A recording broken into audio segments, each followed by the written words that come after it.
Assalamu alaikum, everybody. Thank you for the introduction. And so this is about formulation of a research question. So I'll start this talk by this quotation from someone very famous you've probably heard of. So don't listen to the person who has the answers, listen to the person who has the questions. So asking the right question is a very important art in research, and hopefully this next few minutes we'll talk about that. Formulation of a research question, basically any study or research begins with a research question, right? So research interested, so you shouldn't, this is one art to learn, is asking the right or correct research question. So researchers, like anyone, including myself, we face a difficulty, face a degree of difficulty in turning valid and relevant ideas or issues into research questions. However, constructing research questions is not a skill everyone is born with, but there are strategies where you can learn how to do that and improve yourself. So hopefully we'll try to discuss some of those strategies today. So what is a research question? A research question, obviously, as the name says, it's a question that a study or research project aims to answer. It addresses an issue or a problem which through analysis and interpretation of data is answered in the study conclusion. So the point of your whole study is to ultimately answer that question which you asked in the beginning through the analysis. It is written so that it outlines various aspects of the study, including the population which you are studying, variables to be studied, the problem which the study addresses. And also, people who are starting to do research, आपके लिए कि research questions are not fixed, they can be dynamic. मतलब आपने एक question just start किया, दो तीन दिमाग में questions हैं जो मैं which interest you, and then you start working on them. So sometimes the questions can be refined or improved or changed a little bit as you gather more data and progress through the study. So it can be dynamic. And there might be studies published while you are doing your research, and you might get more ideas from the new studies which have been published and develop your question further. So larger studies can have often more than one research question, but my advice is that when you start off the research for trainees is to be focused and restrict yourself to one question and smaller feasible study. So this is basically the process that any researcher goes through. It's like a pyramid, really. You start off with a topic, जो भी है, मतलब you're interested in AKI, acute kidney injury, for example, then you need to have a lot of knowledge on that area through preliminary research. And then you should do some own research, like per population, आप अपने hospital में you want to study acute kidney injury, then you might want to get some initial data to assess like how many patients we have with AKI, for example, in my hospital the last 5 years. But then you develop working questions, problematization, gap spotting, etc. And then, then you further narrow down to more specific questions, which are the most interesting and relevant. So importance of the research question, it narrows down a broad topic of interest, as we just showed in that pyramid, to a specific area. And along with hypothesis, serves as a framework for how to do your research based around that question. And then sets obviously the boundary of the research.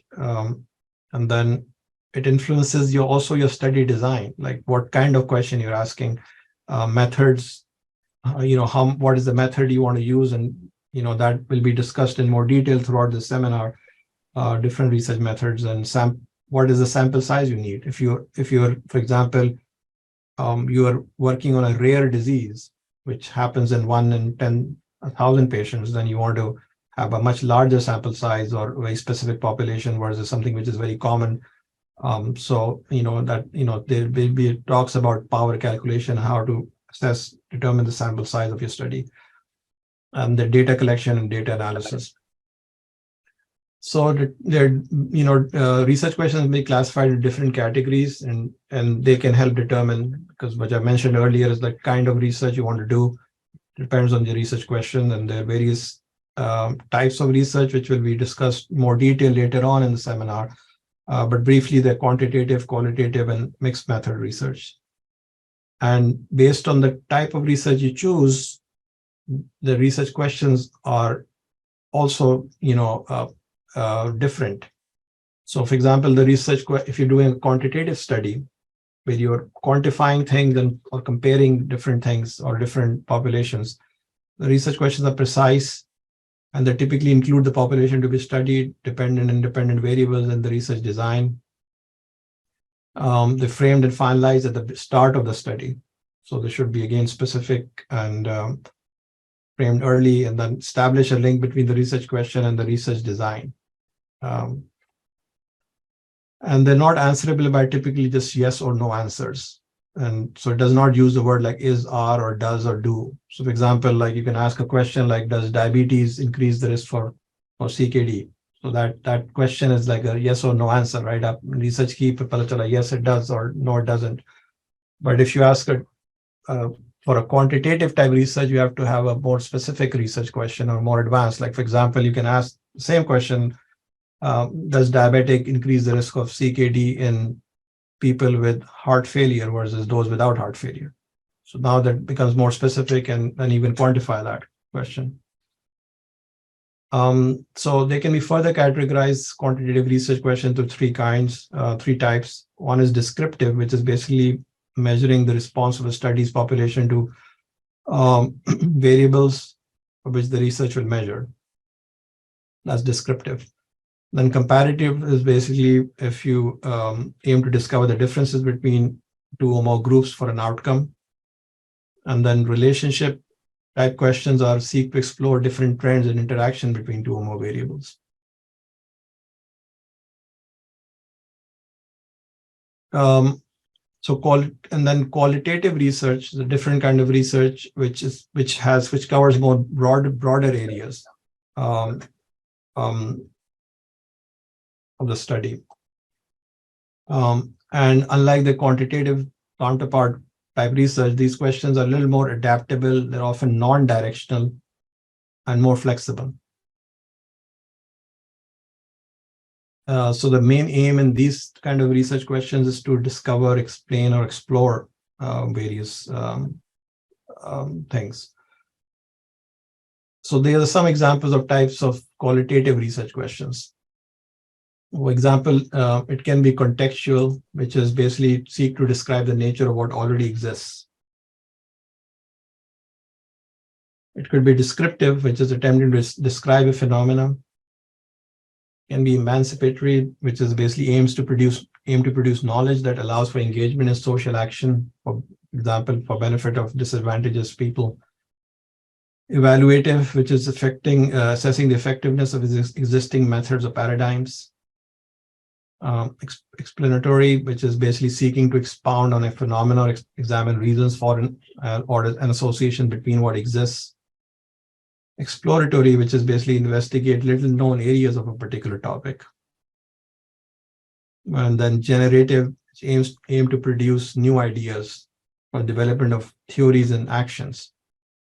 And then finally, you have ideological questions, which aim to advance scientific ideologies of a position. These are some kind of qualitative research questions which you can ask in your research. And then finally, mixed method study is basically a combination of both. Okay, so formulation. So, this person, Albert Goreski, was a Nobel Prize winner in 1937 for his work on vitamin C and metabolism. So he described research question as, I think it's already been mentioned by Dr. Qadri, seeing what everyone else is seeing, but thinking what no one else has thought. So basically, it is same population you're seeing in your hospital. Everyone is seeing the same patients, and the same AKI, CKD, end-stage kidney disease, dialysis, whatever, glomerulonephritis. But then the people who get successful in research are the ones who, figure out the right thing to question, the right thing to study. So when you're trying to frame a research question, you should also plan how you're going to achieve the answer to that question. I mean, you can ask anything, there are hundreds of questions which come to mind every day when you're seeing patients, when you're reading papers. But when you're trying to ask the question, you should also try to plan how you will achieve the answer to that question. So these are some 10 strategies which I'm and I have some references in my slides too. If you guys want to have them, I'm happy to email them. So strategy one is one thing to remember is research question cannot be a fishing expedition. So you cannot ask too many things or just ask vague, non-specific type of things. So designing a research must aim to answer a specific question. So for example, exaggerated inclusion of variables, for example, you're looking at too many different factors, can result in a confusing design, and then interpretation from that data will be difficult. You'll find it yourself difficult. You give it to a statistician, they will find it difficult how to interpret so many different variables and so many different things. And then another thing is, for example, including too many groups. Like I'm looking at diabetics, I'm also looking at hypertensive, and I'm also looking at people with GN, and I'm looking at transplant patients and non-transplant patients. I mean, you don't want to include too many different comparatives in one study. And same thing, not too many different outcomes. Like, for example, I'm looking at mortality, I'm also looking at AKI, and I'm also looking at CKD, and also looking at length of hospital stay. That is not feasible. And again, it will not lead to confusing results, and which will be hard to interpret, let alone publish. So, and then this lead to, which will have discussion on these things more in the course about type 1 and type 2 errors. Type 1 meaning positive finding when it's not there, and type 2 is negative finding when there is a finding. So the number 2 strategy is, which is related to the first one, is the question has to be very specific, and a specific question and a specific hypothesis. So the hypothesis is important. The both things are interconnected to each other. What is your hypothesis? If you have a question, then what is your hypothesis? Like I want to study, the risk of, for example, a particular drug. Does it cause AKI? So my hypothesis is that I think that this drug might cause AKI based on the biological characteristics of that drug. So you have a hypothesis which is related to your question. So again, ambiguous questions can be challenging to answer due to the complexity, and very over complex questions can make things difficult in terms of statistical methods and interpretation of results. So a cautious approach, straightforward definition. There are many different formats out there online. I mean, this one famous one is the PICOT or PCOT format, which basically population, intervention, comparison, outcomes, and time, and the underlying hypothesis. So you apply this format. So on the next slide, we'll discuss that a little bit. It was introduced by Richardson in 1995, and uses using the PICOT format.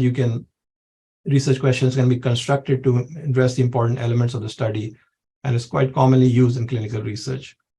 So P can stand for not only population, but patients or a problem. I can be intervention or indicator being studied. C can be comparison or a control group. O is usually outcome or objective, and T is typically the time frame. So I'll give you one example. So the sample research question below illustrates it. So example, if you ask a question, I mentioned this here because this is one of my areas of interest in research, is the association of mental health disease with kidney disease. So for example, you can ask a question like, among patients on hemodialysis, chronic hemodialysis, those with depression have a lower 5-year survival compared to those without depression. Depression, as you might have seen, like when you see, we all, I'm sure, see patients on dialysis, and mental health disease and depression is a pretty common problem in these people, more than the general population. So then how would you apply the PICOT format here? So P would be the patients on hemodialysis, right? And then I would be the indicator, which is depression. So there's no intervention. This is not a clinical trial you're designing here, but this is a comparison study, which could be a prospective cohort design or retrospective study where there's a disease group and a non-disease group. So depression, and then comparison would be then people without depression, no depression diagnosis. Outcome here is survival, and the time frame here 5 years.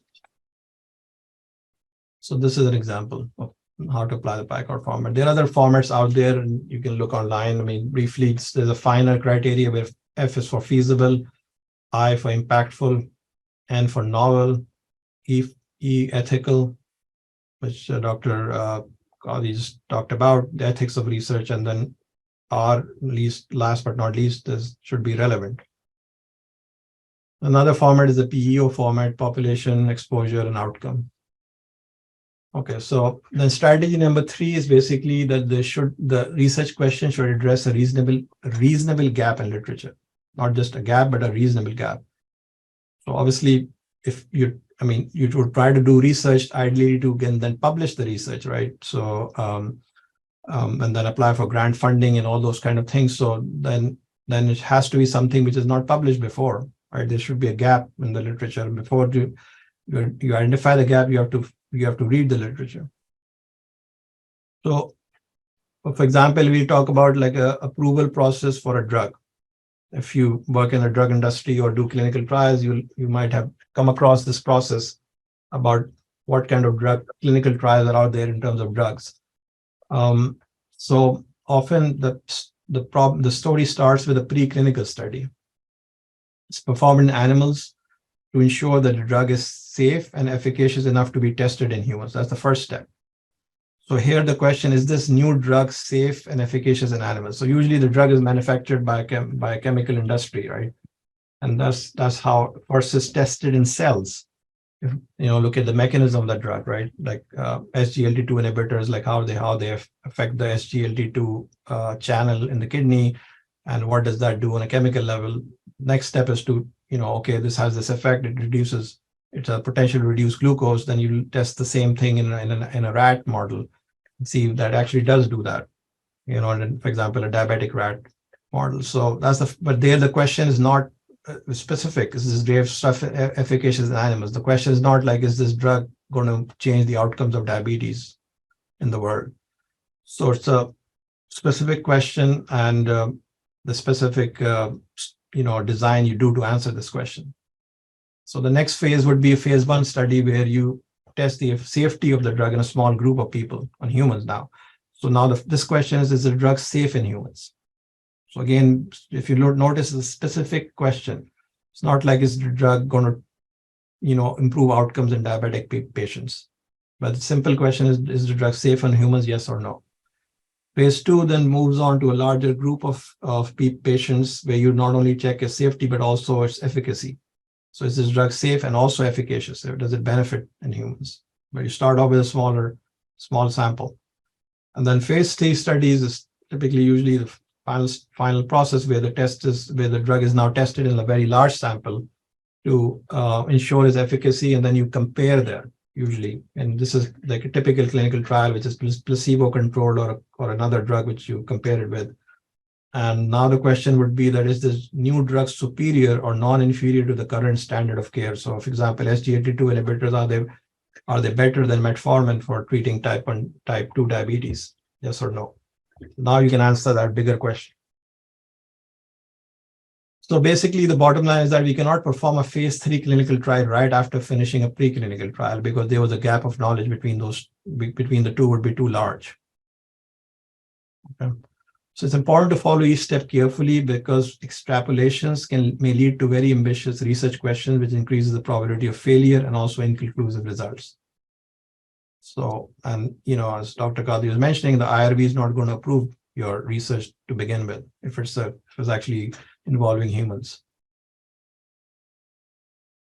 So therefore, collectively addressing small gaps allows constant adding and fitting of little bricks.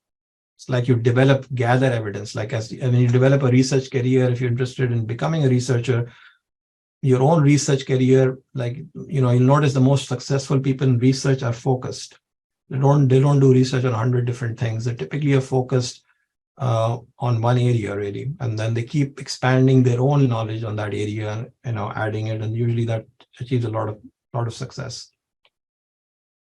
And then the fourth strategy, the research question should be novel. So it should be something exciting and new. So as you know, the development of science depends on innovation and novelty. I mean, if you keep asking the same things, same techniques, same methods, then things are not going to advance further. So research need to be exposed to multiple sources of information, related and non-related topics of interest, ask for different point of views. Like, for example, if you want to do a study on diabetic kidney disease, you might want to discuss with a endocrinologist or a cardiologist what their thoughts are about, the drug or the disease. Or you might want to talk to something outside, not a non-physician, like talk to a PhD scientist or a person working in the drug industry, or someone in computer science, etc., to discuss what methods I should use.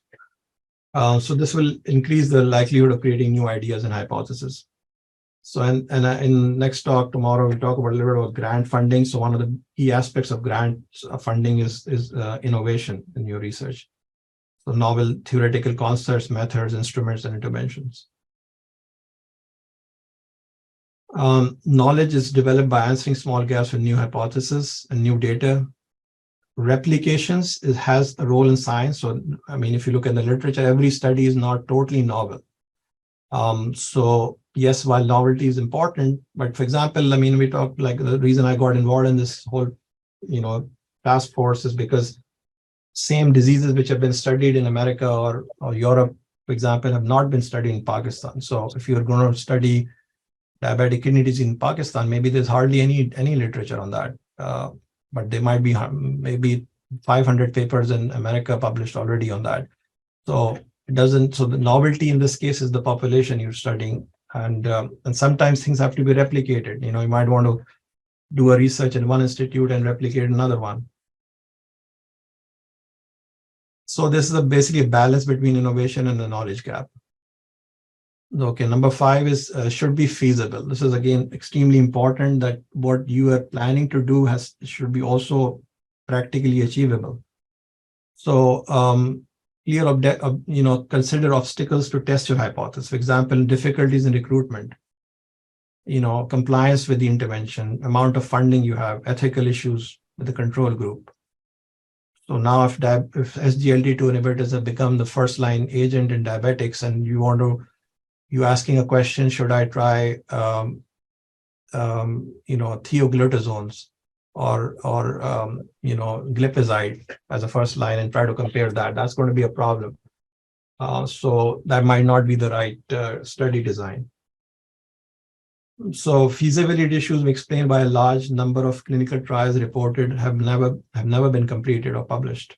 So you see, clinicaltrials.gov, there are numerous trials which have ended in the middle.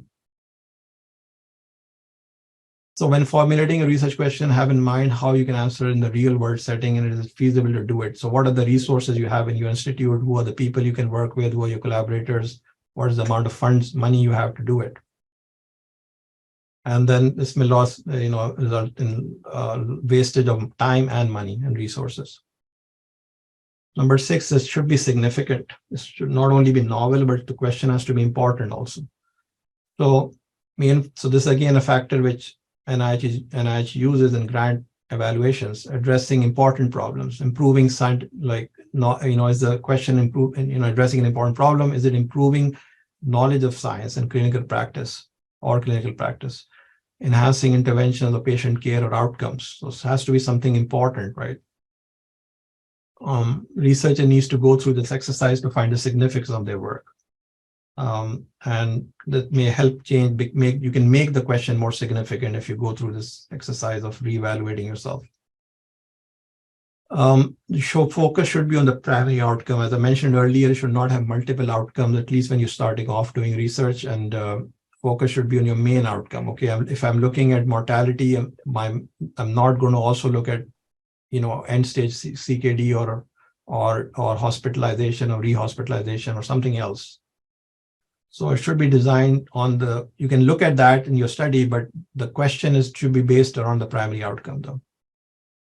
So design of studies based on the primary outcome, not on secondary questions. Secondary questions are useful to raise hypotheses to be tested in future studies.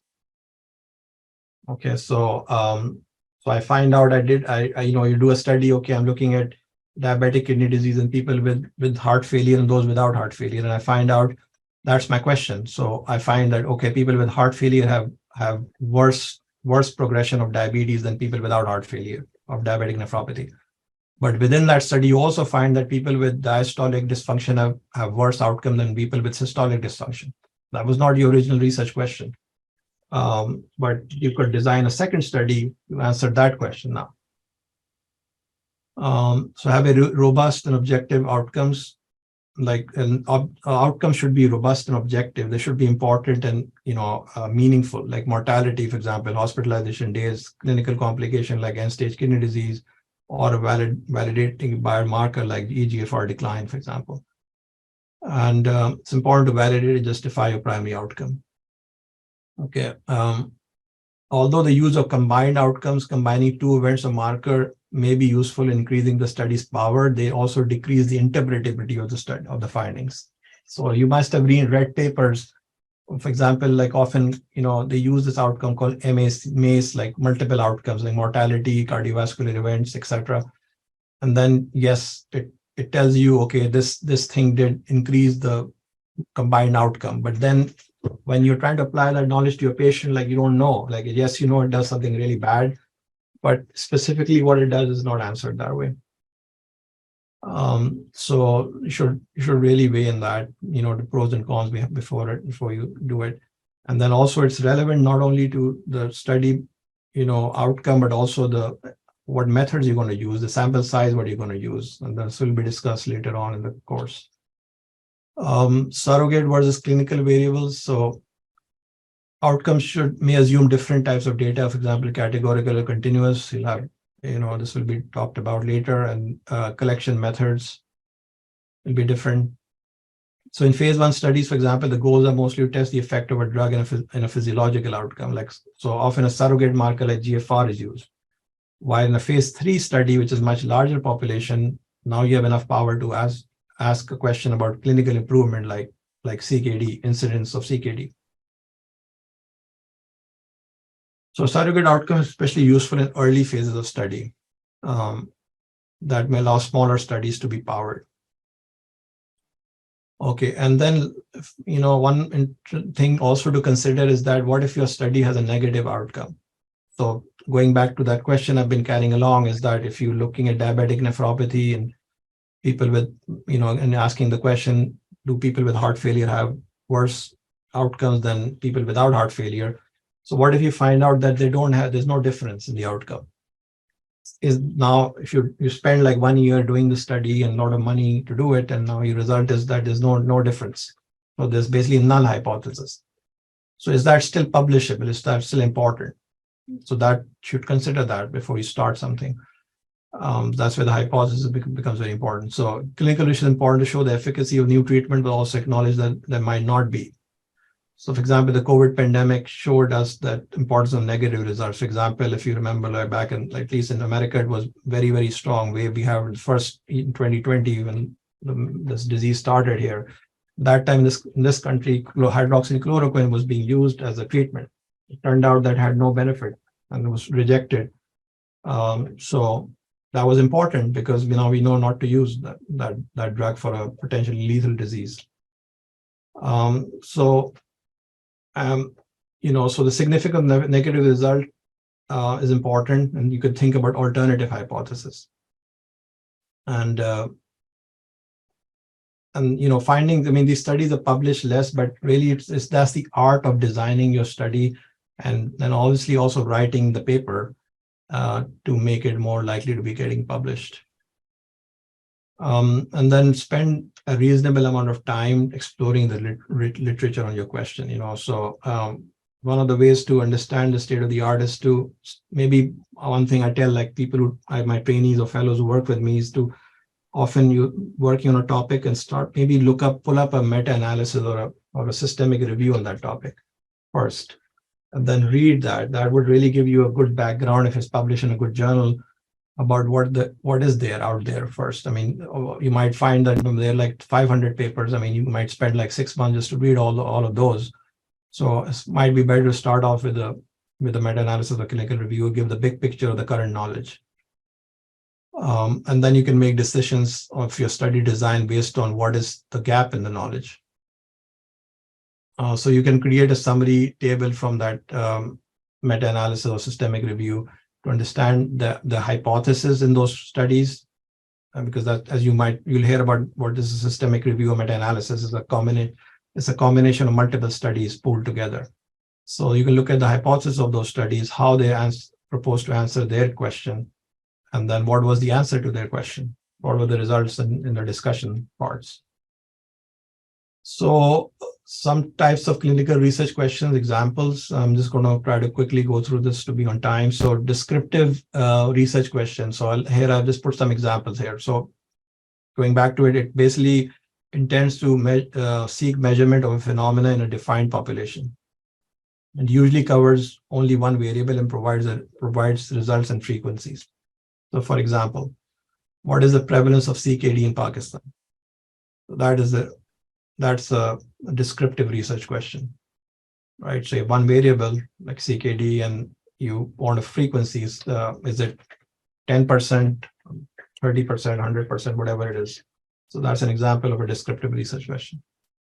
Inferential research question, what these do is aim at drawing inferences of an exposure, intervention, or lab test on a sample of a defined population.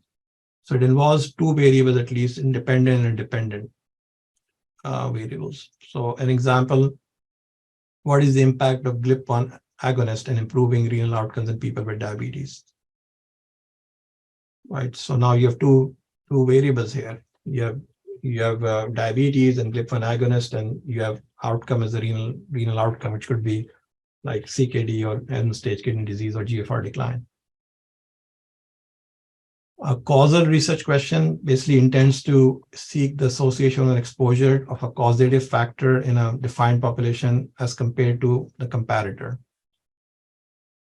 So example, what is the association of developing post-transplant lymphoproliferative disorder, PTLD, in kidney transplant patient receiving belatacept immunotherapy?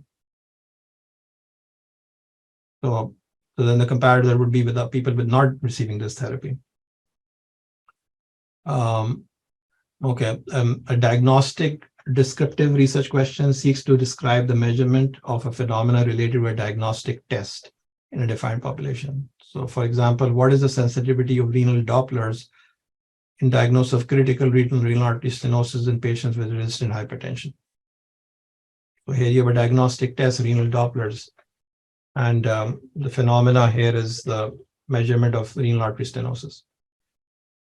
And there could be a diagnostic analytical research question, which is to analyze which of the two diagnostic tests is better in picking a particular phenomenon. So example for this, what is the predictive value of serum creatinine compared to cystatin C in the diagnosis of early AKI? So now you have two different diagnostic tests, creatinine and cystatin C, and the outcome is AKI. A prognostic research question intends to find the measure of a prognostic value of a marker in a defined population predisposed to a particular disease. For example, what is the risk of end-stage kidney disease in rural farm workers with heat exposure of more than 8 hours per day? This is a hot area of research now, which is called, various names have been used for it. In this country, there's a disease called Mesoamerican nephropathy, which is basically farmers in the Central American areas, which are usually rural areas, and a lot of farm workers are young, healthy men, often develop chronic kidney disease. And similar things could be happening in Pakistan, for example, countries which have significant population which works in agriculture. So this could be a prognostic question, right? Was the risk of ESKD? Qualitative research questions, these, as I mentioned earlier, intends to find explanations of a defined phenomena which are difficult to quantify. So that's why they're qualitative. They're usually broad and open-ended.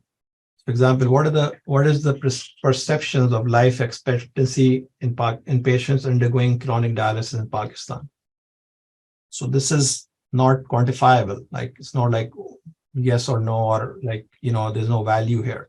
So this could be, you use a totally different method to answer this kind of a question, but it's very important. Qualitative research questions can be as important as quantitative. So let's wrap up with some examples of good and bad research questions. For example, this one example. So bad is, how does social media affect behavior of patients with kidney disease? So if you ask that question, that's not a great question. We'll discuss in a minute why. A better question is, what effect does the use of educational YouTube videos have on the dietary compliance of hemodialysis patients?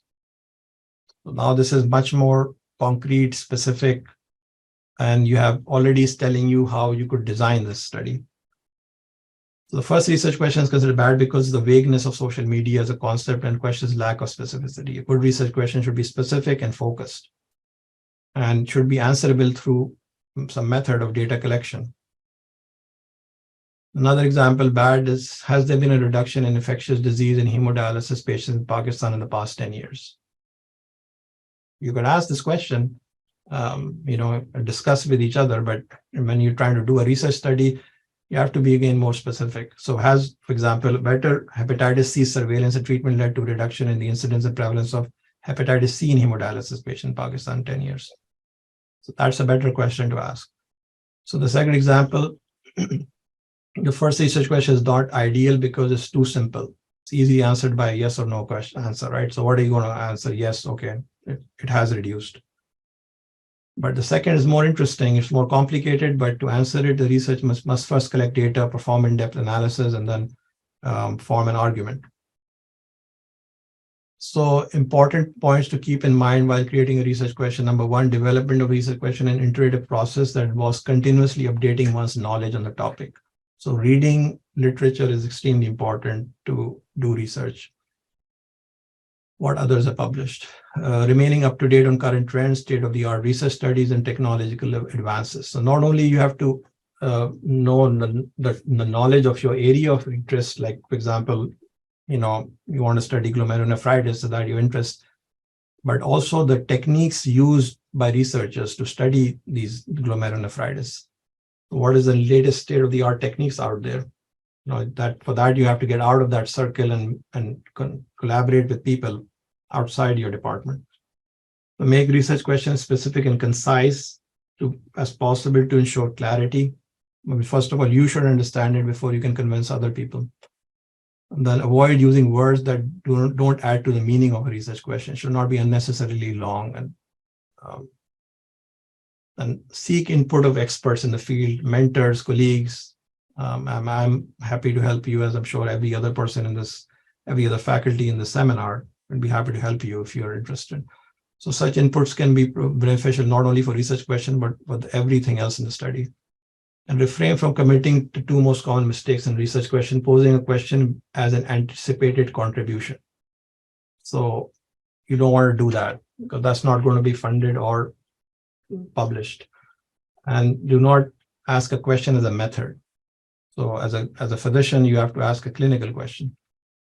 So I'll end this talk with this quotation: knowledge is having the right answers, intelligence asking the right questions, and wisdom is knowing when to ask the right questions. Okay, thank you.